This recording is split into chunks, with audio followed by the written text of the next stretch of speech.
পরিমেয়টা আমাকে যেই স্থানে নিয়ে এসেছে সেটি একটি পাহাড়ের চূড়া। চারিদিকে কোনো ঘরবাড়ি নেই। এটা একটা মহা উদ্যান এবং সেই উদ্যানের চারপাশে গাছ দিয়ে বেষ্টিত। মাঝখানে গোল একটা মাঠের মতো। তার মাঝখানে রয়েছে বিশাল আকৃতির একটা ঘর। ঘরটা অনেকটা ব্যাঙের ছাতার মতো দেখতে। এরকম অদ্ভুত জাতীয় ঘর আমি আমার বাপের জন্মে কোনোদিন দেখিনি। মেয়েটা আমাকে সেই ঘরের ভিতরে নিয়ে গেল বেশ খানিক্ষণ পরে। ঘরের ভিতরটা এত সুন্দর করে পরিপাটি ছিল। ঘরের ভেতরে যে গাছ লাগানো থাকতে পারে সেটা এই ঘর না দেখলে বোঝা যেত না। ঘরের ভেতরে ফ্লোরের ওপর থেকে ছোট ছোট গাছ উঠে এসেছে এবং সেগুলো সরাসরি মাটিতেই লাগানো, কিন্তু ঘরের ভিতরে এমনভাবে সেগুলো রাখা দেখে মনে হবে যে ঘরের ভিতরেই গাছ জন্মেছে এবং সেই গাছ থেকে খুব সুন্দর ফুলও বের হয়েছে, যা দেখতে অসম্ভব সুন্দর লাগছিল। ফুলগুলো বেগুনি এবং সবুজ রঙের মিশ্রণ। আমি আমার বাপের জন্য কোনোদিন সবুজ রঙের ফুল দেখিনি। এটা দেখে আমি তখন চমকে গেলাম। আমি ফুলটা ধরতেই দেখলাম ফুলটা লজ্জা পেয়ে বন্ধ হয়ে গেল। এরকম ফুল আমি এর আগে সত্যি কখনো দেখিনি। সে আমাকে বলল, এটা আমাদের এখানকার বিশেষ ফুল। এগুলো প্রায় সবার ঘরেই থাকে। এগুলো ঔষধি গাছ হিসেবে কাজ করে থাকে আমাদের এখানে, যার কারণে ঘরের ভিতরে, ঘরের আঙিনায় এগুলো লাগানো হয়। তারপর সে আমাকে দোতলায় তার নিজের বেডরুমে নিয়ে গেল, যেখানে মূলত সে থাকে এবং মাঝে মধ্যে এখানে এসে ঘুমায়। এই প্রাসাদটা তার বাবা তার জন্য করে দিয়েছেন। তার অনেকগুলো ভাই বোন এবং অনেকগুলো মা থাকার কারণে সকল ভাই বোন কে কোথায় থাকেন সেসব বিষয়ে তাদের হয়তো ওরকম জানাশোনা থাকেন না। তবে তার বাবা, যেহেতু তার একদম ছোট স্ত্রীর ছোট মেয়ে, সেহেতু তার প্রতি একটু বেশি স্নেহ এবং আদর ভালোবাসা রয়েছে এবং সকলেই তাকে যত্ন করেন। তার বোন, তার অন্যান্য ভাইয়েরা সকলেই। এতগুলো জিন পরিবার, মানে এত বড় পরিবার এর আগে আমি কখনো দেখিনি। তবে একে যে বেশ ভালোবাসে তার বাবা, সেটা দেখেই বোঝা যাচ্ছে। আমি তখন সেখানে গিয়ে বললাম যে, এত বড় রুম, আমাদের পুরো বাড়ি মিলে তো এত বড় রুম হবে না। আমরা চাচারা, তারপর আমরা সকলে মিলে যে ঘরে থাকি, সেই ঘরেও তো এত বড় রুম নেই। আর আপনি এত বড় রুমে থাকেন? সে বলল কি যে, হ্যাঁ, এত বড় রুমেই থাকি এবং এটা আমি নিজের জন্য বানিয়েছি, পার্সোনাল স্পেস। তবে বাইরে থেকে দেখে এই রুমটাকে এত বড় মনে হয় না। তবে এত বড় কিসের জন্য? আমি দেখলাম সেখানে বিরাট আকৃতির এক খাট রাখা। তারপর তাকে জিজ্ঞেস করলাম, এত বড় খাটে কয়জন ঘুমানো হয়? সে জানালো, কেন, আমি একাই ঘুমাই। আসলে মাঝে মধ্যে আমার যখন পূর্ণরূপে ফিরে যাই, এটা তো আমার আসল রূপ নয়। আমার যে আসল রূপ রয়েছে, পূর্ণরূপে ফিরে গেলে তখন আমার দেহের সাইজ অনেক বড় হয়ে যায়, যার কারণে আমি তখন হচ্ছে গিয়ে এইখানে এসে ঘুমাই। এবং সেটা হয় অনেক পূর্ণিমা রাতে বা বিভিন্ন অকেশনের সময়। আমাদের জিনাতে কিছু নিয়ম আছে, সেগুলো আপনার কাছে না শুনলেও হবে, ঠিক আছে? আমি তখন মাথা নেড়ে বললাম, আচ্ছা ঠিক আছে। আমার ততদিনে শরীর প্রায় সুস্থ হয়ে এসেছে এবং আমি অনেকটা আগে থেকে সুস্থ বোধ করি এখন। সেখানে বিছানার পর গিয়ে বসলাম। দেখলাম বিছানাটা বেশ নরম এবং গদিযুক্ত। বিছানাটার চারপাশে খুব সুন্দরভাবে পর্দা টানানো। দেখে মনে হচ্ছে কোনো রাজকীয় বিছানা এবং খুব বড়। মেয়েটি পাশে গিয়ে একটা জায়গায় বসলো। সেখানে গিয়ে তার চুলের খোপাটা খুলল। তার চুলগুলো এত পরিমাণ বড় যে চুলগুলোর দিকে আমি হাঁ করে তাকিয়ে রয়েছি। চুলগুলো বেশ মোলায়েম এবং মসৃণ ছিল এবং প্রায় হাঁটু অবধি লম্বা। এর আগে তার চুল খোলা অবস্থায় আমি দেখিনি। আমি তাকে বললাম, মাশাল্লাহ, আপনার চুল তো অনেক লম্বা, এত লম্বা চুল আমি কখনো দেখিনি। সে বলল যে, আমি শখ করে রেখেছি, আমার কাছে বেশ ভালো লাগে। আপনার কাছেও চুল ভালো লাগে? আমি বললাম, হ্যাঁ, আমার কাছে এই মেয়েদের চুল অনেক বেশি ভালো লাগে। তাদের আর কিছু থাকুক আর না থাকুক, চুল থাকতেই হবে, মানে কথার কথা হিসেবে বলছি। সে বলল কি যে, বাহ, আপনার পছন্দ তো আমার সঙ্গে মিলে যায়, আপনি বেশ শৌখিন মানুষ বোঝা যাচ্ছে। তারপর আমি বললাম, তা বলতে পারেন। সে তখন আয়নার সামনে গিয়ে তার চুল আঁচড়াতে লাগলো। এত ভালো লাগছিল সেই জিনিসগুলো দেখে আমি সেখানে হাঁ করে তাকিয়ে রইলাম। তারপর খানিকক্ষণ বাদে সেখান থেকে বারান্দায় চলে আসলাম, কারণ সে রূপচর্চা করছে, তার দিকে তাকিয়ে থাকলে কেমন লজ্জাজনক বিষয়ের মধ্যে পড়ে যেতে হয়। তখন প্রায় রাত এবং আকাশে গভীর চাঁদ উঠেছে। এই মুহূর্তে আমি যদি সেখানে থাকি তাহলে একটা অন্যরকম বিব্রতকর পরিস্থিতিতেই পড়ে যাব, যার কারণে বারান্দায় এসে দাঁড়িয়ে রইলাম। এসে চাঁদ দেখতে লাগলাম। সে খানিকক্ষণ বাদে আমাকে এসে বলল, চাঁদ দেখতে কি খুব ভালো লাগছে? আমি বুঝি সুন্দর না? তারপর আমি বললাম যে, হ্যাঁ, আপনি সুন্দর, তবে কেন যেন আপনার দিকে তাকিয়ে থাকতে লজ্জা লাগছিল। এই জন্য এসে আপনার বান্ধবী চাঁদের সৌন্দর্য দেখছি। সে তখন হেসে ফেলল, বলল কি যে, আপনি এরকমভাবে কথা বলেন, যেন না না হেসে পারা যায় না। যাই হোক, আপনি ইনডাইরেক্টলি আমাকে সুন্দর বললেন, সেটা বুঝতে পেরেছি। আমি বললাম যে, "হ্যাঁ, এখানকার সকলেরই এরকম হয় এবং সুন্দর যে হয় সেটা আপনাকে না দেখলে বুঝতে পারতাম না এবং আপনি অনেক সুন্দর, চাঁদের থেকেও বেশি সুন্দর।" যাই হোক, ওই রাতে ওইখানে বসে বেশ খানিকক্ষণ গল্প করলাম। তারপর আমি বললাম কি যে, চলুন ফিরে যাওয়া যাক। ফিরে গেলে হয়তো ভালো হবে। কারণ হচ্ছে গিয়ে এখন গভীর রাত হয়ে গিয়েছে, হয়তো ওনারা চিন্তা করবেন। তখন পরিমেয়টি বলল, "চিন্তা করার কিছু নেই। আসলে আমি এখানে এসে থাকি মাঝে মধ্যে রাত্রে। আজকে আপনাকে নিয়ে আসলাম। বিকেলবেলা এসেছিলাম ঘোরার জন্য। সমস্ত কিছু এখানে কমপ্লিট হয়ে গিয়েছে। তো সেহেতু এখন গেলেও সমস্যা নেই। তবে এখানে থাকতে পারেন আপনি। আপনি চাঁদ দেখছেন, আশেপাশের পরিবেশ দেখছেন। রাতে খাওয়া-দাওয়া করে এখানেই ঘুমাই আমরা। তারপর কালকে আ অন্য জায়গায় যাব। ঠিক আছে? না হয় কালকে প্রাসাদে ফিরে যাব।" আমি বললাম, হ্যাঁ?" সে বলল কি যে, "আরে হ্যাঁ, আপনি শুধু অবাক হন কিসের জন্য সবকিছুতে?" তারপর বেশ খানিকক্ষণ পর কয়েকটা জিন এসে খাবার দিয়ে গেল টেবিলে। টেবিল ভর্তি খাবার। এত খাবার এর আগে আমি কখনো খাইনি। খুবই দামি এবং অনেক ভালো, ভালো খাবার। আমি খাবারগুলো নিয়ে তখন খেতে শুরু করলাম। সেও খাবার খাচ্ছিল। সে একটু অন্য কায়দায় খাবার খাচ্ছিল যা কিনা আমি এর আগে কখনো দেখিনি। যাক, সেটা না হয় এক্সপ্লেন না করলাম। তারপর সে খেতে শুরু করলো। আমিও তখন খেতে শুরু করলাম। খাওয়া-দাওয়া শেষ করে এক পর্যায়ে আমি বললাম যে, "আমি কোথায় যাব শুতে?" "আমার বিছানা।" কারণ খুব ঘুম পাচ্ছিল এবং টায়ার্ড লাগছিল। শরীর বেশ খারাপ লাগছিল। সে বলল কি যে, "আপনি এখানেই শুয়ে পড়ুন।" আমি বললাম, "এইখানে? কিন্তু আপনি কোথায় শুবেন?" সে বলল, "আমিও এখানে শুবো।" আমি বললাম কি যে, সেটা কি করে হয়?" আমার মেয়েটা তখন হেসে বলল কি যে, "আপনাকে অবাক করে দিতে আমার বেশ ভালো লাগে। আপনি যে এত দ্রুত অবাক হন, সেজন্য আচ্ছা ঠিক আছে, আপনি যান, গিয়ে হচ্ছে গিয়ে এখানে শোন, আমি পাশের কামরায় গিয়ে শোবো। ঠিক আছে?" তো আমি বললাম কি যে, আমি পাশের কামরায় গিয়ে শুয়ে থাকি, সমস্যা কি?" আর সেখানে তো সে বলল কি যে, "না, না, না, না, ২ পাশের কামরাই সেম, ২ পাশের কামরায় আমি থাকি। সে তো আপনি এখানে থাকুন, সমস্যা নেই।" তারপর আমি সেখানে গিয়ে শুয়ে পড়লাম। বিছানা এত বেশি নরম ছিল এবং আমার শরীর এত বেশি খারাপ লাগছিল যে আমি সেখানে শুতেই ঘুমিয়ে পড়লাম। আচমকা অর্ধেক রাত্রিবেলা ঘুম ভেঙে খেয়াল করি যে আমার ঘরের যে লাইট ছিল না, লাইটটা বন্ধ ছিল এবং ঘরের ভিতরে একটা ডিম লাইটের মতো কোনো কিছু একটা জ্বালানো ছিল। তো সেই আমার চারপাশে যেহেতু পর্দা দেওয়া ছিল, মশারি টানানোর মতো কোনো কিছু একটা জিনিস দেওয়া ছিল, পর্দা দিয়ে ঘেরা থাকা। তো সেই পর্দার বাহিরে আমি কাউকে হাঁটতে দেখলাম এবং একটা নূপুরের শব্দ হচ্ছিল। তো ওই সময় আমি লাফ দিয়ে তখন উঠে পড়লাম। উঠে দেখি কি যে আমি ওঠার সঙ্গে সঙ্গেই সেই জিনিসটা দৌড়ে ওখান থেকে বেরিয়ে গেল। আমার আশেপাশে তখন ছিল। কিন্তু আমি যখন উঠলাম তখন এখান থেকে বেরিয়ে গিয়েছে। জিনিসটা কি ছিল সেটাই তো বুঝতে পারছি না। আমি তখন উঠে বাড়ির দিকে খেয়াল করতেই পুরোটা অন্ধকার দেখলাম। ভাবলাম যেই হোক না কেন, আমার কি, শুয়ে পড়ি। সম্ভবত কোনো কিছু স্বপ্নে দেখেছি। তাই বলে আমি শুয়ে পড়লাম। যাই হোক, ওই রাতে আমার আর কোনো সমস্যা হয়নি। পরদিন সকালবেলা আমি দেখি কি যে মেয়েটা আমাকে ডাকতে এসেছে। আমি শুয়ে আছি তখন আমাকে ডাকছে। আমার বুকে হাত দিয়ে বলছে, এই যে শুনছেন?" তো ওই সময়ে আমার চোখ খুলে যখন আমি তাকে আমার মুখের উপর দেখলাম, আমার সত্যি মনে হচ্ছিল যে পৃথিবীর অষ্টম আশ্চর্য আমি মনে হয় দেখছি। এত সুন্দর এবং তাকে এত সুন্দর লাগছিল। চোখে এত সুন্দর গাঢ় করে কাজল দিয়েছে। তারপর ঠোঁটে হালকা লিপস্টিক, কপালে ছোট্ট একটা টিপ দিয়েছে। যেটা কিনা আমি তাকে কালকে বলেছিলাম যে কপালে টিপ দিলে খুব ভালো লাগে। সে তখন আমাকে এরকমভাবে ডাকছে। আমি তার দিকে তাকিয়ে আছি। মনে হচ্ছে যে এই স্বপ্ন যেন আর না ভাঙে। আমার কাছে স্বপ্নই মনে হচ্ছিল। তারপর অনেকক্ষণ পরে ঘোর ভাঙতেই দেখলাম মেয়েটি আমার উপরে মানে আমাকে ডাকছে আর কি। আমি নিচে শুয়ে আছি, সে আমাকে উপর থেকে এরকমভাবে ডাকছে একদম মুখের কাছাকাছি মুখ নিয়ে এসে। আমি তখন বললাম, "হ্যাঁ?" সে তখন বলল, "উঠুন, যাবেন না? অনেকটা তো বেলা হয়েছে। আপনার জন্য সেই কখন থেকে অপেক্ষা করছি। আপনি উঠছেনই না। এখান থেকে নাস্তা করে তারপর আমরা বের হব। আর আপনার তো আজকে ৭ দিন পার হয়ে গিয়েছে। আজকে আপনাকে শেষ গোসল করাবে। তারপর আপনি ঠিক হয়ে যাবেন। আর যা ওষুধ আছে, ওষুধটা তো গতকালকে রাত্রে আপনাকে দিতে আমার মনেই নেই। আপনি মনে করে খাবেন না?" আমি বললাম কি যে, "আসলে যত্ন করার একজন মানুষ নেই বলেই তো আজকে এই অবস্থা।" সে বলল কি যে, "যত্ন করার মানুষ নেই, কিন্তু পরি তো আছে। আমি আছি। চলুন, এখনই খেয়ে ২ বেলার ওষুধ একসাথে খাবেন। ২ বেলার ওষুধ একসাথে খেলে কোনো সমস্যা হয় না।" তাই বলে সে আমাকে ডাইনিং টেবিলে নিয়ে গেল এবং সেখানে হালুয়া জাতীয় কোনো কিছু একটা বানিয়েছিল আজকে এবং সেই হালুয়ার সঙ্গে এক ধরনের রুটি। রুটিটার স্বাদ একটু ভিন্ন, নোনতা রঙের। তো সেই রুটিটা এবং হালুয়াটা খেলাম।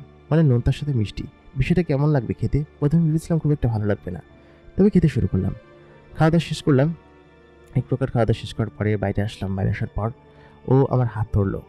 আমি ওর হাতটা ধরলে কেমন যেন বিব্রত বোধ করি। আমার বুক তখন ধড়ফড় করতে শুরু করে। তারপর আমি সেখান থেকে উড়ে চলে আসলাম আমাদের মূল প্রাসাদের কাছে। ততক্ষণে সেখানে সমস্ত কিছু তৈরি করা হয়ে গিয়েছে।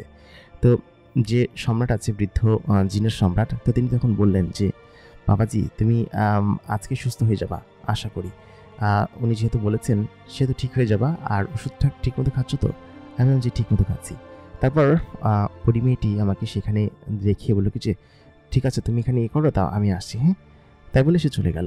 আমি তখন সেখানে বসলাম, আমাকে গোসল টোসল করালো এবং শেষ গোসল করানোর পরে আমাকে হচ্ছে গিয়ে একদম ফ্রেশ করলো। তো আজকে হচ্ছে গিয়ে আমার চলে যাওয়ার কথা ছিল, মানে ওরা বলছেন যে 7 দিন পরে আমাকে দিয়ে আসবে, সেরকম একটা কথা ছিল।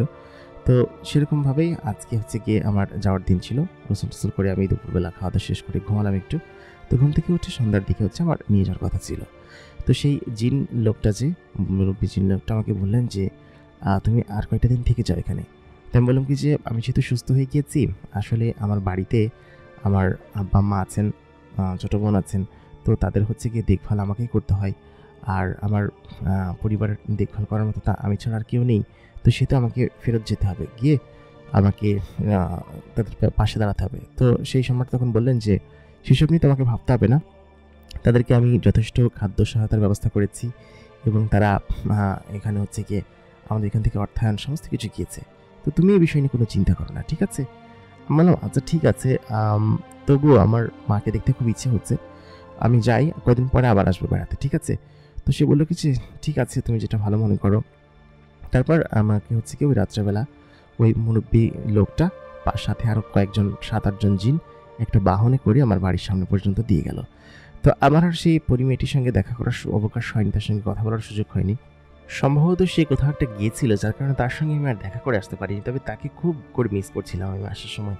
কারণ তার সঙ্গে এই 5-6 দিন থেকেছি, তার সঙ্গে গল্প করেছি। ইভেন গতকালকের রাত্রের ঘটনাটা আমাকে যেন একটু বেশি তার প্রতি আকর্ষণ বোধ করিয়েছে, যা কিনা আমি হয়তো ভুলতে পারবো না।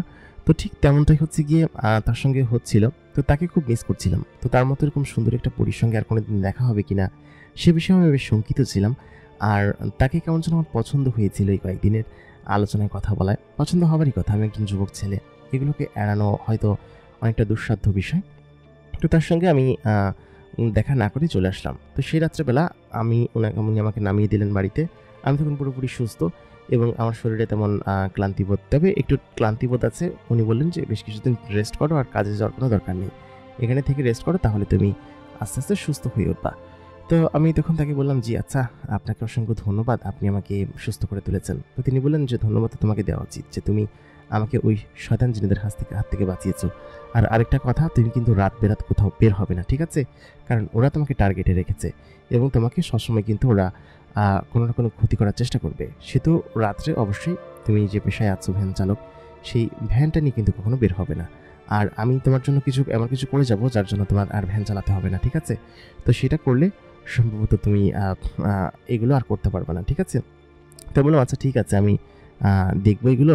আর আপনি আমাকে হচ্ছে গিয়ে এখানে রেখে যাচ্ছেন, ধন্যবাদ অনেক আপনাকে। তো তারপর সে যাওয়ার সময় আমাকে একটা পোটলা দিয়ে গেল। বলল কি যে, এর মধ্যে বেশ কিছু টাকা আছে, টাকাগুলো নিয়ে তুমি খরচ করো। এটা তারপর হচ্ছে গিয়ে পরেরটা আমি দেখবো। তাই বলে তিনি চলে গেলেন সেখান থেকে। যাওয়ার পর আমি আম্মাকে বুঝিয়ে দিয়ে গেলাম আমাকে। আম্মা আমাকে বলল কি যে, যাক তুই সুস্থ হয়েছিস, বেশ ভালো লাগছে আমার কাছে। এবং ওনারা বেশ ভালো জিন এবং বেশ কামেল জিন, যা কিনা তোকে উপকার করেছে। তো এটা দেখে আমার নিজের কাছেও বেশ ভালো লাগছিল, কারণ সে আমাকে এরকম খানিকটা উপকার করেছে, যা কিনা অন্যান্য সব কিছু থেকে আমার জীবনকে রক্ষা করেছে। তো যাক, আমার পরবর্তীতে 2 দিন পার হয়ে গেল মাঝখানে। তো আমার বারবার কেন যেন সেই পরীটার কথা মনে হতে লাগলো। বারবার শুধুমাত্র তার কথা মনে হচ্ছিল। এই 2 দিনে আমি তাকে 2 দিনই স্বপ্ন দেখেছি যে সে আমার কাছে এসেছে, আমাকে এসে বকাঝকা করছে যে, কেন তুমি আমাকে রেখে এরকম চলে আসলে, আমাকে কেন বললে না? তো পরে ঘুম ভেঙে আমি নিজেই চিন্তা করলাম যে, সে তো একটা পরী, সে তো মানুষ না। আর সে একটা সর্দারের মেয়ে। তো সে আমার মতো একজন ভ্যান চালক গরিবের কাছে এসে কেন বা কথা বলবে, বা কেনই বা সে কোনো কিছু করবে? এটা আমার মাথার ভিতর বারবার ঘুরপাক খাচ্ছিল। তো সব মিলিয়ে আমি তখন এটাই মনে মনে ভাবলাম যে, না, সে আর আসবে না। তো ওই দিন সন্ধ্যার পর রাত তখন 8টা-9টা হবে। তো আমাদের বাড়ির পাশে মাচালি ছিল। ওই মাচালির পাড়ে হচ্ছে কি পুরো ফাঁকা মাঠ, পুরোটা ফাঁকা মাঠ এবং সেটা দেখা যায়। তো মাঠের এখান থেকে হু হু করে বাতাস আসছিল, আমার কাছে গরম লাগছিল। তো আমি তখন সেখানে বসেছিলাম মাচালির উপর। তো আচমকা আমি একটা সুঘ্রাণ আমার নাকে পেলাম, মানে সেই বাতাসের সঙ্গে সুঘ্রাণটা মিশে আসছিল অনেক দূর থেকে, তো খুব তীব্র হচ্ছিল আস্তে আস্তে। তো আমার তখন বুঝতে পারলাম যে এই সুঘ্রাণটা তো ওই মেয়েটার গা থেকে আসে, পরি মেয়েটার গা থেকে। তাহলে পরি মেয়েটা কি এখানে এসেছে? তো আমি তখন তাকে বললাম যে, আচ্ছা আপনি কি এখানে আছেন? তো সে তখন বলল কি যে, তুমি কীভাবে টের পেলে যে আমি এখানে আছি না না আছি? সে তখন অদৃশ্য অবস্থায় ছিল। আমি বললাম যে, আমি টের পেয়ে যাই, আপনার হার্টবিট আমি শুনতে পাচ্ছি, এই জন্যই সম্ভবত আমি আপনাকে চিনে ফেলেছি। সে তখন বলল, না না, অন্য কোনো কারণ আছে। কীভাবে চিনতে পারলেন? আমি বললাম যে, বললাম না আপনাকে আমার খুব মনে পড়ে এবং আপনি আমার মনের খুব কাছাকাছি আছেন, সেজন্য আপনি আসলে আমি টের পেয়ে যাই। তো কথা বলার পর সে বলল কি যে, আচ্ছা তাই বুঝি। তাই বলে সে দৃশ্যমান হলো। আমি দেখলাম সে মাটি থেকে বেশ খানিকটা উপরে হাওয়ায় ভাসছে এবং তার পিঠের বড় বড় দুটো ডানা সে ঝাপটাচ্ছে। তারপর সে আমার পাশে এসে মাচারের উপর বসলো। তার পিঠের ডানা দুটো ভাঁজ হয়ে গেল। আমি তাকে বললাম যে, আপনি আসলেই মাশাআল্লাহ বেশ দেখতে সুন্দর, কারণ এখানে আসার পর তার সৌন্দর্যের জন্য অনেক গুণ বেড়ে গিয়েছিল।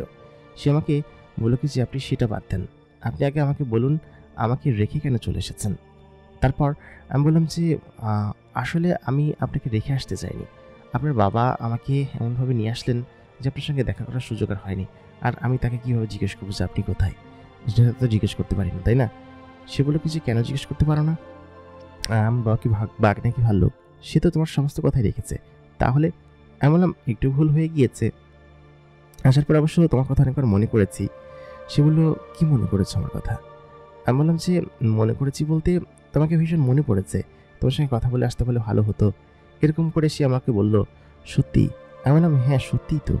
আর না হলে কি আর আপনার এরকমভাবে হার্টবিট শুনে আপনাকে ট্র্যাক করতে পারতাম? অবশ্যই পারতাম না। সে তখন বলল কি যে, আচ্ছা ঠিক আছে, এখন থেকে আপনার সঙ্গে আমি মাঝে মধ্যে দেখা করতে আসবো, ঠিক আছে? একথা সে বলে আমাকে বলল কি, চলুন আপনার বাসায় চলুন। আজকে আন্টি কী রান্না করেছে, আমি সেগুলো খাবো, খুব ক্ষুধা লেগেছে। তাই বলে সে আমাকে হাত ধরে নিচে নামালো। তারপর বলল, আপনার শরীর তো এখন ঠিকঠাক আছে, আপনি সুস্থ হয়ে উঠেছেন। আর এই গণ্ডির বাইরে যাবেন না, ঠিক আছে? আর বাবা আপনাকে যাওয়ার সময় তাবিজ দিয়ে যায়নি? এই তাবিজটা কিন্তু সবসময় আপনার সাথে রাখবেন। সে বলল কি যে, হ্যাঁ দিয়ে গিয়েছে। তারপর ভেতরে যাওয়ার পর আম্মার সঙ্গে দেখা হলো। তো আম্মা ওকে খুব পছন্দ করে, বেশ আদর যত্ন করে আসলে। তো এসে বসলো। তা আম্মা বলতেছে যে, এত বড় জিনের মেয়ে আমাদের বাড়িতে আসছে। এটা আসলে বেশ আনন্দের বিষয়, বেশ অন্যরকম। তো আম্মার সঙ্গে ওর ভালো একটা সম্পর্ক ছিল, যেহেতু ওর সঙ্গে আম্মা ওখানে ছিল এবং আসার সময় এখানে দিয়ে গিয়েছে। তো তখন আম্মার সঙ্গে একটা ভালো জিনিস রান্না করার জন্য তখন ছুটে গেল আরকি। তো সে বলল কি যে, না আম্মা আপনি যা রান্না করেছেন আমি তাই খাবো। তো আমার আম্মাকে আম্মা বলতো। তো আমি বললাম কি যে, আপনি আমার আম্মাকে আম্মা বলেন কিসের জন্য? তো সে তখন বলল কি যে, বলবো, তোমার কোনো সমস্যা? তাই বলে সে খেতে শুরু করলো। তো সে সকলের সঙ্গে মিশে এমনভাবে আমাদের সঙ্গে মিশে খাবার খেতে শুরু করলো যেন সে আমাদের পরিবারের একজন অংশ। গল্পগুজব করতে করতে খাবারগুলো খেলো। বলল, আপনি খুব সুন্দর রান্না করেন, আপনার হাতে জাদু আছে। এরকম খাবার আমাদের পাচকরা রান্না করতে পারে না। তারা যে কী রান্না করে সেটা আমার বুঝে আসে না। তারপর আমি সেই খাবারগুলো ওর সঙ্গে বসে খাচ্ছিলাম। ও তখন আমার সঙ্গে খাচ্ছিল খাবারগুলো। তো খাওয়া শেষ করার পরে আমার পাশে ওইখানে আমি যেখানে শুই সেখানে বসলো। আমি তখন সেখানে শুয়ে আছি। আমার শরীর মাঝে মধ্যেই খারাপ লাগে, দুর্বল লাগে। তো শুয়ে থাকি আমি। ও তখন মাঝে মধ্যে এসে আমাকে বলে যে, আপনি এখানে এরকমভাবে থাকেন কিসের জন্য? আপনি আমাদের এখানে চলুন। আমাদের এখানে আপনার পরিবার সহ থাকবেন। ওইখানে থাকলে ভালো হবে না? আমি বললাম কি যে, না আমাদের এখানেই ঠিক আছি এবং আমি সুস্থ হলে এখানে আমার কাজ শুরু করব। আপনার আব্বাজান আমাকে কিছু অর্থ সহায়তা করে গিয়েছেন। সেগুলো দিয়ে ভাবছি আমি আমার বাড়ির পেছনে একটা দোকান দিব। এখানে তেমন দোকান নেই, সবকিছু টুকটাকভাবে চলে। তো সে ওই রাত্রেবেলা আমাকে ওইরকম গল্পগুজব করে এখান থেকে চলে গেল। এর পরের দিন থেকে সে প্রায় প্রত্যেক দিনই আমার এখানে আসতে লাগলো। প্রায় প্রত্যেক দিনই আসতো, এসে আমার সঙ্গে গল্প করতো এবং বলতো যে, আপনার এখানে আসতে ভালো লাগে, আপনি এরকম করছেন কিসের জন্য আমার সঙ্গে? এখানে আসতে ভালো লাগে, গল্প করতে ভালো লাগে, আপনাদের সঙ্গে মিশতে ভালো লাগে। তো আপনি আমাকে আপনার গ্রাম ঘুরিয়ে দেখাবেন না? আপনি কী করেন, কোথায় থাকেন, সমস্ত কিছু ঘুরিয়ে দেখাবেন? আমি আসলে খুব খুশি হব। তা বললাম কি যে, এখানে দেখার মতো কিছু নেই। আপনাদের এখানে যত সৌন্দর্য আছে তার থেকে অসৌন্দর্য জিনিস এখানে আছে। আর এখানের মানুষগুলো ভালো না, সব কেমন যেন খারাপ মানুষ, বুঝছেন? তো সে বলল, না আমাকে ঘুরিয়ে দেখাতেই হবে। তো আমি আর কি করব, ওরকমভাবে ঘুরিয়ে দেখাতে লাগলাম। তো এরকম করে সে প্রায় মাস দেড়েক আসলো, ঘুরলো, আমার সঙ্গে মিশলো। তো সে আমার কাছে কেন আসে সেই বিষয় সম্পর্কে আমি আসলে বুঝতে পারতাম না যে সে কেন আসে আমার কাছে এবং কিসের জন্য এসে কী চায় এখানে। তো একদিন রাত্রেবেলা আমি তাকে বললাম যে, আপনি আমার কাছে কেন আসেন এবং কী চান এখানে? আপনার আব্বা যদি জানতে পারে যে আপনার সঙ্গে এরকমভাবে দেখা করতে আসেন, তাহলে সে রাগ করবে না, মাইন্ড করবে না? সে তখন বলল কি যে, আব্বা যা করার করুক, তবে আপনি এরকমভাবে বলছেন কিসের জন্য? আমি তখন বললাম যে, আচ্ছা, আপনি একটা পরী মেয়ে, আপনি অন্য জগতের, আমার মতো একজন সাধারণ ভ্যান চালকের কাছে কেন? তাই বলতেই সে আমার মুখ চেপে ধরল। তার হাতটা আমি আসলেই আমার মুখের উপর স্পর্শ পেয়ে আমার বুক তখন ধড়ফড় করতে শুরু করলো। এই কয়েকদিনে তার প্রতি আমার একটা অন্যরকম ভালো লাগা কাজ করে গিয়েছে, এবং আমি নিজে বুঝতে পারছি যে তাকে আমি ভালোবেসে ফেলছি একটু একটু করে। কারণ এরকম সুন্দরী একটা মেয়ে, তারপর আবার এত কেয়ারিং আমার প্রতি, তার প্রতি ভালোবাসাটা তো এমনি এমনি আসবে। তো আমি জানি যে তাকে আমি ভালোবেসে ফেলছি। সে যদি আমার সঙ্গে থাকে, তাহলে আমার তাকে ভালোবাসা ছাড়া আর কোনো উপায় নেই, এবং এটাকে আমি কোনোভাবে এড়াতে পারবো না। এবং সে হয়তো অন্য কোনো জগতের কোনো মেয়ে, কোনো একটা পরী মেয়ে, তাকে তো আমি আমার ভালোবাসার কথা কখনো জানাতে পারবো না, তাতে করে আমারই বেশি কষ্ট হবে। তো সেহেতু ততদিনে তাকে আমি অনেক বেশি ভালোবেসে ফেলেছি। তো আমি তখন তাকে বললাম যে, আপনি কেন আমার কাছে এখানে এরকমভাবে আসেন? আপনি আমার কাছে আর আসবেন না, আপনি এখানে কেন আসেন? তো সে তখন বললো, কেন আসলে তোমার সমস্যা? আমি বললাম কি যে, সমস্যা না, কিন্তু তুমি এত বড় ঘরের একটা মেয়ে, এত বড় জিনের মেয়ে, এরকম একজন সাধারণ মানুষের সঙ্গে, তাও আমার মতো একজন ভ্যান চালকের সাথে। তো তারপর সে আমাকে বলল যে, তুমি ভ্যান চালক আর যা হোক, তোমার মনটা অনেক ফ্রেশ এবং তুমি খুব ভালো একটা ছেলে। তো বললাম কি যে, ভালো হই আর যা হই, তুমি দয়া করে আমার কাছে আসবে না, তুমি চলে যাও এখান থেকে। তো সে আমাকে বলল, তুমি আমাকে তাড়িয়ে দিচ্ছ? তুমি কি হয়েছে তোমার আজকে? তো আমি বললাম কি যে, দেখো, তুমি অনেক বড় লোক ঘরের একটা মেয়ে, তুমি এখানে এরকমভাবে আসো, আমাদের সঙ্গে মেশো, তাতে করে তোমার পরিবারের লোকজন দেখলে খারাপ মনে করবে। সে তখন বলল যে, না, পরিবারের লোকজন দেখলে কোনো খারাপ কিছু মনে করবে না। আর তুমি আমাকে এরকম কথা কেন বলছো? তাই বললাম কি যে, তেমন কিছু না, তুমি চলে যাও এখান থেকে। তো সে তখন বলল যে, আমি এখান থেকে যাব না, আর এখানে আমার থাকার পূর্ণ অধিকার আছে, কারণ আমি তোমাকে ভালোবাসি। এই কথা শোনার পর আমি প্রায় 5 মিনিট স্তব্ধ হয়ে বসে রইলাম, কোনো কথা বললাম না। সে আমাকে বলল, কী ব্যাপার, কথা বলছো না কিসের জন্য? আমি বললাম যে, তুমি এটা কী বললে আমাকে? তুমি কোনো স্বাভাবিক মানুষ নাও, স্বাভাবিক কোনো মানুষের দুনিয়ার কেউ না, তুমি এরকম কাজটা কীভাবে করলে? সে তখন আমার কলার ধরে বলল কি যে, তুমি আমাকে ভালোবাসো না সেটা বলো, তুমি আমার দিকে চুপ করে বলো। আমি তার চোখে চোখ রাখতে পারছিলাম না, কিন্তু সে জোর জবরদস্তি করে তার চোখে চোখ রাখে বলল কি যে, তুমি আমার চোখের দিকে তাকিয়ে বলো, তুমি আমাকে ভালোবাসো না? তার চোখ দুটো বলছে যে সে আমাকে খুব বেশি ভালোবাসে, এবং আমি তাকে ওই অবস্থায় মিথ্যা কথা বলতে পারিনি। আমি বললাম যে, হ্যাঁ, তোমাকে ভালোবাসি, কিন্তু তোমার সঙ্গে আমার কখনো যাবে না। আমি স্বাভাবিক সাধারণ একজন রিক্সাওয়ালা, আর তুমি তুমি তো একটা পরী মেয়ে, একটা জিনের মেয়ে, আমার সঙ্গে কি তোমার যায় কখনো? কখনো যাবে না। সেহেতু তুমি এখান থেকে চলে যাও, সেটাই বোধহয় ভালো হবে। সে তখন বলল, তুমি আমাকে এরকমভাবে তাড়িয়ে দিচ্ছ? আমার সমস্যা তো আমার বাবা, তাই না? তো আমি যদি বাবার সঙ্গে কথা বলি, তাহলে তো তোমার কোনো সমস্যা থাকবে না। আমি বললাম, না, তুমি তোমার বাবার সঙ্গে কোনো কথা বলবে না। তুমি তোমার বাবাকে বললে তিনি আমার উপর ক্ষিপ্ত হবেন, এবং তিনি ভাববেন যে আমি খারাপ, আর আমি তোমাকে ফাঁসিয়েছি, তেমনটাই তিনি মনে করবেন। তারপর পরিমেয়টা আমাকে বলল কি যে, তেমনটা তিনি মনে করবেন না। তাই বলে তিনি আমার চোখের সামনে থেকে গায়েব হয়ে গেল। গায়েব হয়ে যাওয়ার পর আমি তাকে বললাম যে, তুমি তাকে গিয়ে কিছু বলো না, দয়া করে কিছু বলো না। আমি সত্যি চাই না যে তিনি এরকম কোনো কিছু ভাবুক। তো সে এখান থেকে চলে গেল। চলে যাওয়ার পর প্রায় 1 দিন আসলো না। তো আমি ভীষণ কষ্ট পাচ্ছিলাম ওর জন্য। ও প্রায় প্রত্যেকদিন আসে, কিন্তু আজকে আসছে না। এত পরিমাণ খারাপ লাগছে ওর জন্য। আমার একটা নিয়মিত রুটিন হয়ে গিয়েছিল যে ও ওই সময় আসবে, ওর সঙ্গে বসে গল্প করব। মানে একটা জীবনের একটা অন্যতম রুটিন ওইটাই ছিল। ওইটা যখন পেতাম না, তখন প্রচণ্ড পরিমাণ কষ্ট হতো। তো গতকালকে তো আমার কাছ থেকে ঝগড়া করে গিয়েছে। তো আমার কাছে খুব খারাপ লাগতো। তো একদিন আসলো না। পরের দিন ঠিক ওইখানে বসে আমি বিলাপ করছি ওর জন্য, খারাপ লাগছে। তো তখন বলল যে, আমার শূন্যতা তোমার মধ্যে কতখানি তোমাকে পোড়ায় তুমি বুঝতে পারছো? তুমি আমাকে বলছো যে তুমি আমাকে ভালোবাসো না, এটা কি ঠিক? আমি বললাম, আমি তোমাকে ভালোবাসি, আমার চাইতে অনেক বেশি, কিন্তু তোমার বাবা। তখন সে আমার কাছে এসে আমাকে জড়িয়ে ধরে বলল কি যে, আমার বাবাকে আমি ম্যানেজ করে নিব, তুমি চিন্তা করো না। আর তিনি আমার পছন্দের উপর কোনো কিছু বলবেন না, তিনি তো তোমাকেও চিনেন, তাই না? তুমি তার জীবন বাঁচিয়েছো, তার জীবন বাঁচানোর মূল্য হিসেবে সে এতটুকু দিতে পারবে না? আমি বললাম যে, ঠিক আছে, কিন্তু আমি তার চোখের সঙ্গে তার সঙ্গে কথা বলবো কীভাবে, তার চোখে চোখ মেলাবো কীভাবে? সে তখন বললো, এসব বিষয়ে কিছু হবে না, তুমি চিন্তা করো না, একদম চুপচাপ থাকো, ঠিক আছে? আমি বললাম, আচ্ছা ঠিক আছে, তোমার সঙ্গে কথা না বললেই নাই, চুপচাপই থাকি। তো এরপরে আমি গিয়ে তোমার সঙ্গে এরকমভাবে থাকতে পারবো না, তুমি তোমার বাবাকে গিয়ে বলো। তো তখন বললো, আমি বলবো, ঠিক আছে, আগে প্রেম করেনি কয়েক বছর। তো তারপর ও আমার সঙ্গে থাকতে শুরু করলো। ও প্রত্যেকদিন আমার সঙ্গে আসতো, ওর সঙ্গে এখানে শুয়ে গল্প করতাম, আমি প্রায় অনেক রাত পর্যন্ত গল্প করতাম। আর তখন আমি আমার সেই ভ্যান চালানোর পেশাটা ছাড়িনি, আমি সেটাই করতাম। আমি বললাম কি যে, এটা ছাড়া আমি আর কিছু পারি না। তো তখন বললো, আচ্ছা ঠিক আছে, তোমার যেটা ভালো মনে হয় সেটা করো। তো তারপর ওই জিন লোকটার সঙ্গে কিন্তু আমার আর দেখা হয়নি, 3-4 মাসে আমার দেখা হয়নি। ওর সঙ্গে আমি কথা বলি এরকমভাবে, নিয়মিত কথা বলি, গল্প করি। তো ওর সঙ্গে প্রেমের সম্পর্কটাই আমার ওরকমভাবে শুরু হয় এবং প্রেম করতে থাকি একটা সময় পর্যন্ত। তবে আমার জীবনে এত গভীর প্রেম কখনো কারোর সঙ্গে লিপ্ত হইনি, গভীর প্রেম কারোর সঙ্গে কখনো যুক্তও হইনি। তো সব মিলিয়ে তার প্রতি আমার ছিল অগাধ ভালোবাসা এবং এত পরিমাণ ভালোবাসতাম ওকে যে আমি তখন আসলে ওর সঙ্গে না থেকে কোনো কিছু করতে পারতাম না। তো যাই হোক, ওর সঙ্গে এরকমভাবে প্রেমের সম্পর্ক চলতে শুরু করলো এবং প্রায় 1 বছর তার সঙ্গে আমার প্রেমের সম্পর্ক এরকমভাবে চললো। তো একটা পর্যায়ে পরি মেয়েটার বাবা, মানে হচ্ছে সেই যিনি সর্দার, তিনি হয়তো বুঝতে পেরে গেলেন যে আমার সঙ্গে নিশ্চয়ই ওর কোনো কিছু একটা আছে। তো তখন ওকে ডাক দিয়ে বললেন যে, তুমি কিসের জন্য এরকম পৃথিবীতে বারবার যাও? তোমরা জানো না যে এরকম সমস্যা আছে? তারপর তুমি কেন বারবার যাও পৃথিবীতে?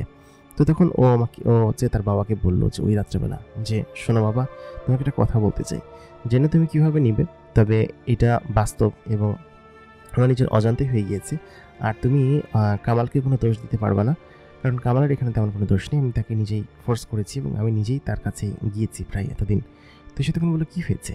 তো তখন পরি মেয়েটি তার বাবাকে বলল যে, আসলে আমি কামালকে ভালোবেসে ফেলেছি, তো আমি তার সঙ্গেই থাকতে চাই, তুমি এটাকে কীভাবে দেখো? তো তখন সে বললো, কামালকে? তাই আমি বললাম, সে পরি মেয়েটা বললো যে, কামাল হচ্ছে ওই ছেলেটা যে তোমার প্রাণ বাঁচিয়েছিল এবং 7 দিন এখানে ছিল। ও তখন লোকটা তখন বললো, আচ্ছা ওই ছেলেটা তো খুব ভালো ছেলে, কিন্তু তুই একজন মানুষের সঙ্গে এটা কীভাবে করলি? তখন পরি মেয়েটি বললো যে, আসলে বাবা, আমি কী করবো কিছু বুঝতে পারছি না, তোমার কাছে পরামর্শ চাচ্ছি। আর ওকে যে আমি ভালোবেসে ফেলেছি। তখন জিন সর্দার বললেন যে, কামাল কি বিষয়টা জানেন? তো তখন ও সব কিছু বললো যে, হ্যাঁ কামাল বিষয়টা জানে, আমি ওকে বলেছিলাম, কিন্তু তোমার কথা বলে নিষেধ করে দিয়েছিল যে না। তারপরে আমি তাকে এক প্রকার ফোর্স করেছি যে আমি তোমাকে রাজি করাবো এবং তুমি এই বিষয়ে রাজি হবে, আমি সেটা জানি, কারণ কামাল খুব ভালো ছেলে। তো সে তখন বললো যে, ভালো ছেলে তো আমি বুঝতে পেরেছি, ভালো হলেও তো হয় না, আসলে জিন এবং মানুষের মধ্যে কিছু অন্তর আছে, সে অন্তরটাতেও তো তোমাদেরকে ঠিক করতে হবে, তাই না?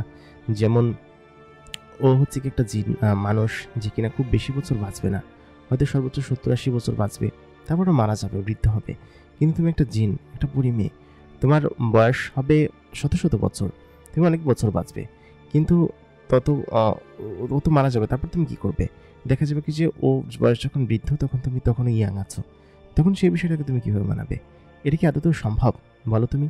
তো সে তখন বললো যে, ও যত বছর আমার কাছে থাকুক, আমি তত বছর ওর সঙ্গে থাকবো, তারপর না হয় তোমরা যা বলো তাই করব আমি। জিন লোকটা তখন বললেন যে, না, এটা তো প্র্যাকটিক্যালি সম্ভব না, তোমাকে আমি একটা ভালো জিনের সঙ্গে বিয়ে দিব, তুমি ওর কথা ভুলে যাও। এ কথা বলার পর ও তো এক প্রকার জিদ ধরে বসে আছে যে না, আমি ওকেই বিয়ে করব। তো ওই রাত্রেবেলা আমাকে এসে এরকমভাবে বলতে লাগলো। আমি বললাম, শোনো, তুমি তোমার বাবার কথা শোনো। সে তখন আমাকে গলা চেপে ধরলো, বললো কি যে, বাবার কথা শুনবো মানে? তুমি কি পাগল হয়ে গিয়েছো নাকি? আর এখন পিছু হটার কোনো ওয়ে নাই। আমি বললাম, কেন পিছু হটার কোনো ওয়ে নাই কিসের জন্য? সে তখন বলল যে আসলে কোনো ওয়ে নাই। তারপর আমার হাতটা তার পেটে রাখলো, রেখে বলল কি যে এই জন্য কোনো ওয়ে নাই। আমি তখন অবাক হয়ে গেলাম, বললাম কি, সেটা কথা কি তোমার বাবাকে বলেছো? সে বলল যে, বাবাকে বললে তিনি আরও আগে রাজি হবেন না, আর তিনি রাজি হচ্ছেন না শুধুমাত্র আমার কথা ভেবে, তুমি আগে বৃদ্ধ হয়ে যাবে, আগে মারা যাবে, আমি তো তখন যুবতী থাকবো, এই কথা ভেবে। তো আমি বললাম যে, এখন তো আমাদের কাছে কোনো উপায় নেই, আমাদের তো এটা করতেই হবে। তখন ওই দিন রাত্রেবেলা আমি এবং সেই পরিমেয়েটা সেই লোকের কাছে গেলাম এবং যাওয়ার পর আমি তাকে বললাম যে, দেখুন, আমি আসলে আপনার চোখে চোখ রাখার মতো কোনো সম্মানের কাজ করিনি, যেখানে মাথা নিচু করে আপনার সঙ্গে কথা বলছি। তো এটা আসলে আমার নিজে থেকে করিনি, হয়ে গিয়েছে। তো আমি কখনো ভাবতে পারিনি যে এমনটা হবে এবং আপনার এরকম সম্মুখীন হব। তো সে তখন বেশ খানিকক্ষণ বিবেচনা করে বললেন যে, আচ্ছা ঠিক আছে, তোমরা যদি সুখে থাকতে পারো তাহলে থাকো, আর দেখি তোমাদের আজকে তাহলে বিয়ে দিয়ে দিই, তারপর তোমরা তোমাদের মতো করে থাকো। আর হ্যাঁ, আমি শুধুমাত্র তোমাকে তোমার উপর দয়া করছি ওই কারণটার জন্য, যেদিন তুমি আমাকে জীবন বাঁচিয়েছিলে, না হলে আমরা মানুষের সঙ্গে সাধারণত মিশিও না, কথাও বলি না। তো সেহেতু তোমাকে আমার মেনে নিতে কোনো সমস্যা নেই এবং তুমি আমার মেয়েকে সুখে রাখবে, সেটা আমি খুব ভালোভাবেই জানি এবং বুঝতে পারছি। তবে একটা শর্ত আছে, সেটা হচ্ছে আমার মেয়ে তোমার বাড়িতে যাবে, কিন্তু তোমার ওইখানে আমি একটা প্রাসাদ বানিয়ে দিব, যে প্রাসাদে সে থাকবে। তো আমি তখন বললাম যে, না না, ওইটা করা ঠিক হবে না, আমি যেখানে আছি সেখানেই থাকি। তো সে জিন লোকটা তখন বললেন যে, আমি এখানে এমন প্রাসাদ বানাবো যে প্রাসাদের ভিতরে থাকবা তোমরা, কিন্তু কেউ বাইরে থেকে দেখতে পারবা না। এবং তোমাদের বাড়ির ওইটাই থাকবে, কিন্তু এখানে এমন একটা প্রাসাদ গায়েবী কায়দায় তৈরি করে দিব যে আমার মেয়ে সেখানে থাকবে এবং তুমি সেখানে থাকতে পারবা, আর কেউ দেখতে পারবে না সেই প্রাসাদটা। তো আমি তখন বললাম যে আচ্ছা ঠিক আছে, তাহলে ঠিক আছে, কিন্তু মূলত মানুষের দুনিয়া বেশ খারাপ হয়, মানুষজনের নজর বেশ খারাপ, এটা আমি বেশ বিশ্বাস করি। তো সেহেতু নজর লাগলে বিষয়টা বেশ ভালো হবে না, খারাপই হবে। তো তারপর ওই রাত্রেবেলা সকলকে ডেকে আমাকে এবং সেই পরিমেয়েটাকে বিয়ে দেওয়া হলো। এবং ওই দিনকে আমি ওকে পেয়ে এত বেশি খুশি ছিলাম যে আনন্দে আমি আত্মহারা পেয়ে গিয়েছিলাম যে ওকে আমি বিয়ে করতে পারবো এবং আমার যে শ্বশুর আছেন, মানে জিন লোকটা, তিনি রাজি হবেন, সেটা আমি কখনো ভাবতেই পারিনি। তো যাক, আমরা দুজন বেশ খুশি ছিলাম। ওকে খুব সুন্দর একটা সাদা রঙের শাড়ি পরানো হয়েছে, এত সুন্দর করে সাজানো হয়েছে যে ওকে দেখলে যে কেউ চমকে যাবে। আমি নিজেও তখন চমকে গিয়েছিলাম। তো তখন হচ্ছে গিয়ে আমার ওকে দেখে এত পরিমাণ অদ্ভুত লাগছিল যে আমি তখন ওর সঙ্গে গল্প করতে থাকি সেখানে বসে। এবং বিয়ে শাদী করার পরে আমরা তখন আমাদের কক্ষে পাঠাই এবং ওই রাতে আমি সেখানেই থাকি। পরের দিন সকালবেলা আমি যখন উঠি তখন দেখি কি যে ও ঘুমিয়ে আছে। তো ওর সঙ্গে তো এরকমভাবে আগে থাকা হয়নি কখনো। তো কেন জানি না ওর প্রতি একটা রকম টান এবং মায়া অনুভব করছিলাম আমি। তো সব মিলিয়ে ওইখানে প্রায় 2-3 দিন থাকি। তো এই বিষয় সম্পর্কে আমার আব্বা আম্মা কেউ জানতেন না যে আমি ওইখানে আছি, এরকম বিয়ে করেছি ওকে, বা ওই পরিমেয়েটি আমার সঙ্গে নিয়মিত দেখা করতে আসতো সেটাও জানতেন না। আম্মা বিষয়টা পর্যবেক্ষণ করতেন, কারণ মাঝে মধ্যে পরিমেয়েটা আমাদের বাড়িতে এসে রাত্রেবেলা খেত, তো এটা পর্যবেক্ষণ করতেন। তো আমি যখন ওকে সমেত বাড়িতে আসলাম, বাড়িতে আসার পর আমি আম্মাকে বললাম যে আম্মা এরকম অবস্থা এবং আমি ওকে বিয়ে করেছি। তো আম্মা ভীষণ খুশি হলো। আম্মা এত ভীষণ খুশি হলো, বললো কি যে আমি তো এটাই চেয়েছিলাম। তো ততদিন আমার ছোটো বোনের বিয়ের সাথে দেওয়ার একটা বয়স হয়ে গিয়েছে, ছোটো বোনকেও বিয়ে দিতে হবে। তো আম্মা তখন বললো যে এবার তো ছোটো বোনকে একটা বিয়েদের ব্যবস্থা কর। তো তখন আমার যে বউ ছিল, পরিবউ, সে তখন বললো যে আচ্ছা ঠিক আছে, আমি ওর বিয়ে দেওয়ার ব্যবস্থা করব এবং সমস্ত বিষয় আমি দেখব, ঠিক আছে, এসব বিষয়ে তুমি চিন্তা করো না। তো তারপর ওই রাত্রেবেলা যখন আমরা আসলাম, আমার সঙ্গে কথা হলো, দেখা হলো, খাওয়া দাওয়া করে ঘুমালাম। তো পরের দিন সকালবেলা আমরা যখন ঘুম থেকে উঠলাম, আমি দেখলাম কিছু আমাদের দক্ষিণের পোতায়, মানে দক্ষিণ সাইডে অনেক বড় জায়গা ফাঁকা ছিল, যে পাশের মাঠের পাশ অনেক বড় জায়গা। আমাদের বাড়িটা কিন্তু অনেক বড় এবং বেশ ভালো জায়গা জমি ছিল বাড়ির ভিতরে। তো ওই বাড়িতে আমরা দুজনে থাকতাম, এক কাকা ওই পাশে থাকতো আর আমরা এই পাশে থাকতাম। তো ওই দক্ষিণের পাশটায় বিরাট বড় দোতলা ইমারত বিল্ডিং হয়েছে এবং সেটা আমি বাইরে এসে দেখে অবাক। রাতারাতি এত বড় বিল্ডিং এখানে কীভাবে তৈরি হয়ে গেল সেটাই বুঝতে পারছিলাম না। একদম পুরো সাদা শ্বেত পাথর দিয়ে তৈরি। এবং ওই যে আমরা যে দোতলায় গিয়েছিলাম পরিমেয়েটার সঙ্গে পাহাড়ের উপর, ঠিক ওরকম একটা বিল্ডিংয়ের মতো বিল্ডিং। তো আমি দেখলাম যে সেম হুবহু ওই বিল্ডিংটা এখানে বসানো। তার মানে কি ওই বিল্ডিংটা এখানে এনে দিয়ে যাওয়া হয়েছে। তো আমার যে পরিস্ত্রী ছিল তিনি তখন বের হলেন, বের হয়ে তখন বাইরে এসে দেখলেন কি যে আসলেই তো এটা তো সেই বিল্ডিংয়ের মতো। তো তখন এক দুজন জিন এসে বললো যে আপনাদের জন্য এই বিল্ডিংটা উপহারস্বরূপ পাঠানো হয়েছে এখানে, মানে এক রাত্রের ভিতরে জিনেদের দ্বারা তৈরি করা হয়েছে এবং আপনারা এখানে থাকবেন আজকে থেকে, এবং এই গায়েবী বিল্ডিংটা কেউ দেখতে পারবে না, এটা শুধুমাত্র আপনারা দেখতে পারবেন এবং আপনাদের পরিবারের লোকজন, তাছাড়া কেউ দেখতে পারবে না। তো আম্মাও বাইরে এসে অবাক, ছোটো বোনও বাইরে এসে অবাক। তো সকলে বললো কি যে ভাবির বাবার বাড়ি থেকে এগুলো দিয়েছে। তো জিনেদের উপর তো আমাদের বলার কিছু ছিল না। তো আমরা সকলে সেই বিল্ডিংয়ের ভিতরে গেলাম, বেশ আনন্দিত ছিলাম। তো আমরা যখন এই বিল্ডিংয়ের এরিয়ার ভিতরে যেতাম, আমরা সকলে গায়েব হয়ে যেতাম। এটা আসলে কেউ দেখতে পারতো না, বুঝতেও পারতো না, গায়েব হয়ে যেতাম। তো এটা এক প্রকার গায়েবী বিষয় ছিল, অন্যরকম জিনিস ছিল। তো যাই হোক, ওই বিল্ডিংয়ের ওইখানে তখন আমরা সকলে থাকতে শুরু করলাম। তখন পুরানো ঘরে আমরা খুব কম থাকতাম, তবে মানুষকে যেহেতু দেখানো লাগবে, মানুষ তো আর জানতো না যে আমরা এরকমভাবে থাকি, এরকম জিন আমাদের সঙ্গে আছে। তো আমার যে পরিস্থিতি ছিল, সে ওই রুম থেকে বের হতো না খুব একটা, এখানে থাকতো এবং আম্মা এবং সে খুব মিলেমিশে সেখানে থাকতো। তো বেশ কয়েক মাস পরে আমার বোনের জন্য একটা সম্বন্ধ আসলো। তো বেশ ভালো একটা সম্বন্ধ এবং টাকা পয়সা যার প্রয়োজন ছিল সেগুলো আমার যে পরিস্থিতি ছিল সেই দিল আর কি। তো ছোটো বোনেরও বিয়ে হয়ে গেল। একটা অন্যরকম প্রশান্তি অনুভব করছিল তখন। আমি, মা, আমার স্ত্রী তখন ওই বাড়িতে থাকতাম এবং আমার যে বোনাই ছিল প্লাস শ্বশুরবাড়ির লোকজন ছিল ওর, মানে আমার ছোটো বোন শ্বশুরবাড়ির লোকজন ছিল, তারা বেশ ভালো ছিল। তারা এক প্রকার আমার বোনকে আদর করতেন, সমস্ত কিছু করতেন। আর আমার বোন যাওয়ার সময় তাকে অনেক বেশি গয়না দিয়েছিলাম। তো সব মিলিয়ে তারা বেশ ভালো আর কি। তো এই মিলিয়ে আমার জীবনে ছিল এক অন্যরকম সুখের আভাস যেটা ছিল। তো কয়েক মাস পরে জানতে পারি যে আমার স্ত্রী অন্তঃসত্ত্বা পুরোপুরি হবে। আমি তো অনেক আগেই টের পেয়েছি, আমাদের বিয়ের আগে থেকেই। তো তারপর হচ্ছে গিয়ে তার সকলে জানতে পারে, তার পরিবারের লোকজন আসে, ওই জিন পরিবারের লোকজন আসে। তো আসার পর তারা আশীর্বাদ দিয়ে যায়, দোয়া দিয়ে যায় এবং দোয়া দিয়ে যাওয়ার পরে তার বেশ কয়েক মাস পরে হচ্ছে কি আমাদের যে সন্তান আছে সেই সন্তান পৃথিবীতে ভূমিষ্ঠ হয়। তো প্রথমবারের মতো আমি তাকে কোলে নেই এবং আমার ওই দিনকার আনন্দের মুহূর্ত আমি সত্যি ভুলতে পারবো না। এবং ওই মুহূর্ত ছিল অন্যরকম একটা মুহূর্ত, যা কিনা সত্যি একটা আনন্দ ঘন ব্যাপার আর কি, যা কিনা আমি আমার জীবনে কোনোদিন এত খুশি হইনি। তো যাই হোক, সেদিনকে আমি তোমার মুখ দেখেছিলাম এবং খুব সুন্দর ফুটফুটে একটা সন্তান। তো তারপর থেকে আমি দেখলাম যে তুমি তোমার মায়ের মতো হয়েছো। তো যাক, আমি তখন সংসার করছিলাম তার সঙ্গে, তুমি একটু একটু একটু বড় হতে লাগলে, সকলের সঙ্গে মিশতে লাগলে। তোমার নানা বাড়ির লোকজন প্রায় আসতো, বিশেষ করে তোমার নানি আসতেন প্রায় দিনই, এসে তোমার সঙ্গে খেলাধুলা করতেন, তারপর চলে যেতেন। তোমার বোনেরা আসতেন, তো সব মিলে তোমার মায়ের বোনেরা আসতো। এরকম করে আমাদের সংসার এবং আনন্দ মুহূর্ত ঘনগুলো খুব সুন্দরভাবে কাটছিল, যা কিনা আমি আসলে বলে বোঝাতে পারবো না যে এত আনন্দিত ছিলাম আমি। তো ওই যে একটা কথা আছে না যে সুখে থাকলে ভূতে কিলায়, আর আমাদের পেছনে তো সেই খারাপ জিনিসগুলো লেগেছিল। তো যাক, তাদের সঙ্গে আমাদের জগতের একটা অন্যরকম মিল ছিল, ওই পরীর জগৎ থেকে এই জগতের সঙ্গে একটা অন্যরকম কানেকশন ছিল। তারা প্রায় আসতো এবং ওই বিল্ডিংয়ের সাথেই মূলত কালেকশন ছিল। ওরা চাইলে যে কোনো মুহূর্তে এখানে চলে যেতে পারতো, যে কোনো মুহূর্তে আসতে পারতো। তো তোমার মায়ের সঙ্গে তখন আমার বিয়ের বয়স 8 বছর চলে এবং মাঝখানে 8 বছর কেটে গিয়েছে। তোমার যে দাদি ছিল তিনিও সকলকে ভালোবাসতেন। তুমি তখন বড় হলে চোখের সামনে, এবং বড় হওয়ার পর খেয়াল করলাম যে তুমিও তোমার নানা বাড়ির লোকজনের মতো হয়েছো, তোমার মায়ের মতো হয়েছো। মানে হচ্ছে গিয়ে এরকম উঠতে পারো বা অদৃশ্য হতে পারো, সমস্ত কিছু আস্তে আস্তে শিখছো। এবং তখন আমি বুঝতে পারি যে তোমাকে আসলে সকলের সঙ্গে মিশতে দেওয়া উচিত না, এবং তোমার মাও সেটা বুঝতে পারে যে মিশতে দেওয়া উচিত না, সেটা ঠিক হবে না। তো তখন তোমাকে হচ্ছে গিয়ে তোমার নানা বাড়িতে পাঠিয়ে দেওয়া হয়।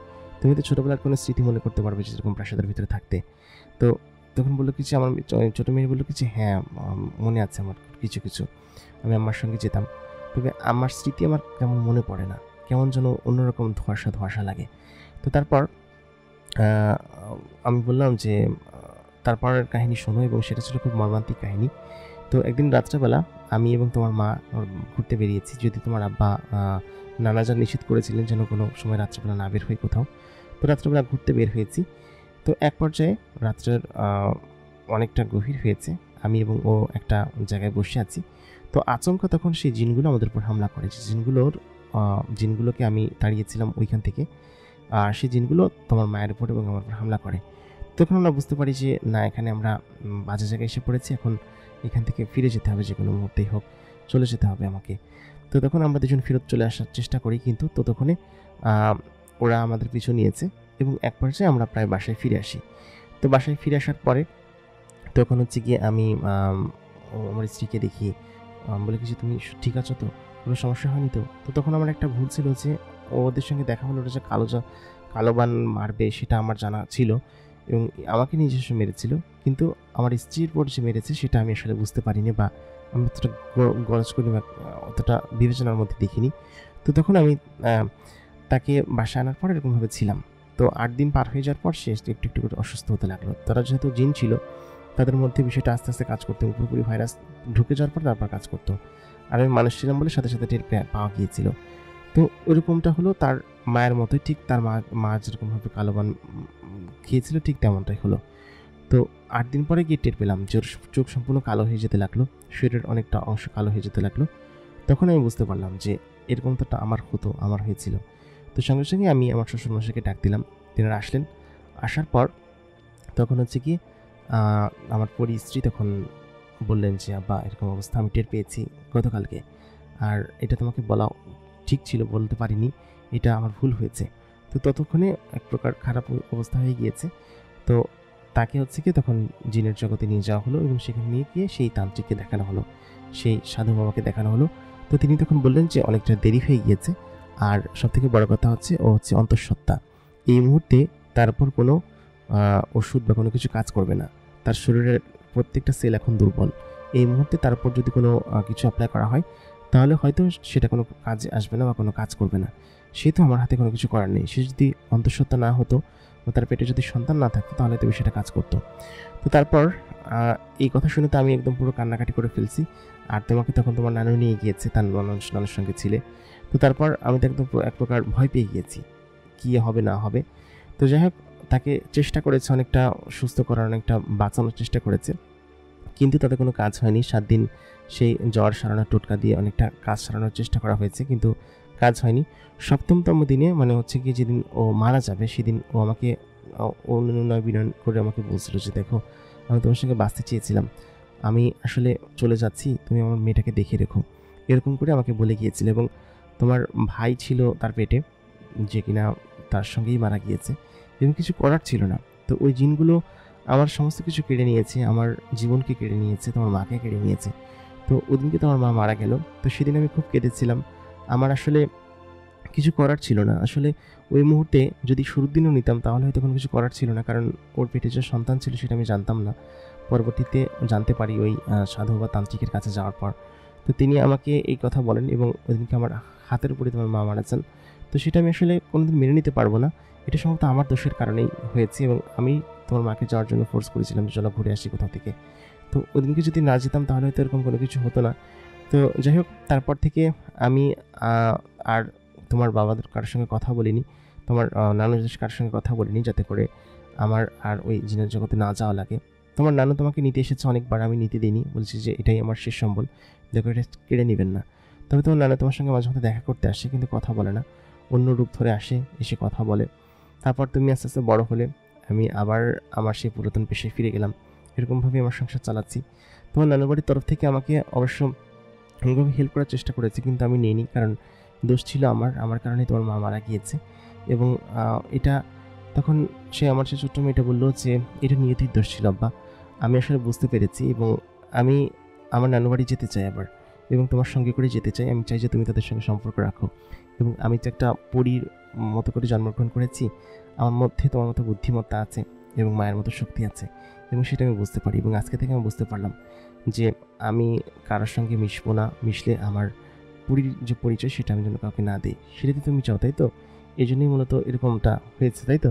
তো আমি বললাম কি যে, "হ্যাঁ, আর তোমার জন্য এইখানকার কোনো স্বাভাবিক মানুষের স্কুল বা এরকম বিদ্যাপীঠ না। তোমার জন্য তোমার নানার দেশের ওইখানে আলাদা শিক্ষা ব্যবস্থা আছে। সেখানে গিয়ে তোমাকে সবকিছু করতে হবে এবং সমস্ত কিছু শিখে তারপর তোমাকে আসতে হবে এবং তুমি আমাকে কখনো ছেড়ে যেও না মা।" একথা বলার পর সে বলল যে, "না, আমি তোমাকে কখনো ছেড়ে যাব না এবং আমি আমার নানার ওইখানেও থাকবো এবং তোমার সঙ্গেই থাকবো। আমি ওইখানে শুধুমাত্র শিক্ষা শিখতে যাব। তাছাড়া অন্য কিছু না।" তারপর ওই রাত্রেবেলা আমি ওর নানাকে ডাক দিলাম। ওইখানে কিছু একটা উপায় বলে গিয়েছিল যে কোনো সমস্যা হলে ডাক দিতে।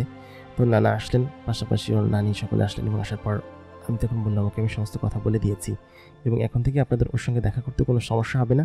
আপনারা চাইলে এখন আপনাদের নাতিকে নিয়ে যেতে পারেন এবং শিক্ষা দেওয়ার যে ব্যবস্থা আছে সেটা আপনারা করতে পারেন।"